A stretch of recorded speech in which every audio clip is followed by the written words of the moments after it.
গণ অভ্যুত্থানের পরও যেই বাংলাদেশ হবার কথা ছিল, যেই বাংলাদেশে সাংবাদিকদের বাকস্বাধীনতা থাকার কথা ছিল, যাদের সংবাদ সংগ্রহে কোনো বাধা প্রদান করার কথা ছিল না, সেই ডক্টর ইউনূসের যে পুলিশ, যে হাসিনা পুলিশের মতো ডক্টর ইউনূসের পুলিশ কিন্তু আজকে সাংবাদিকের উপর আরো নেক্কারজনকভাবে হামলা করেছে।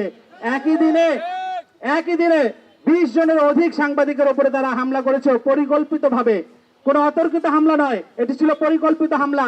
এবং এই গণমাধ্যমের কণ্ঠ রোধ করতে কেন ডক্টর ইউনূস পদক্ষেপ নিয়েছেন, এর বিচার চাই আমরা। ডিসি মাসুদের উপস্থিতিতেই গণমাধ্যম কর্মীদের উপর হামলা করা হয়েছে, এটা কখনো মেনে নেওয়া যায় না। ডিসি মাসুদের মৌন সম্মতি ছিল এখানে। ডিসি মাসুদ মিষ্টি মিষ্টি কথা বলেন গণমাধ্যম কর্মীদের সামনে, অথচ তিনি কালকে বলেছেন যে আমরা দেখছি।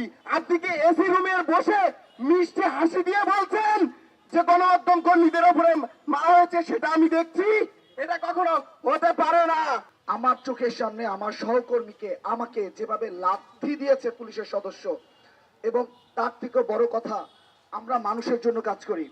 আমাদের চোখের সামনে যখন নির্বিচারে সাধারণ মানুষদের নির্বিচারে পিটাবে, আর তখন তার যদি আমরা প্রতিবাদ করি, কেন আপনি সাধারণ মানুষদের পিটাচ্ছেন, আর সেই কারণেই আমরা গণমাধ্যম কর্মীরা পুলিশের কাল হয়ে দাঁড়িয়েছিলাম গতকালকের হামলা দেখে মনে হয়েছে যে গতকালকে পুলিশ শুধু একটি মুভমেন্টকে ডিসপাস করার জন্য মাঠে কাজ করে নাই, তারা মনে হয় গতকাল সাংবাদিক পেটানোর কর্মসূচি দিয়েছিল।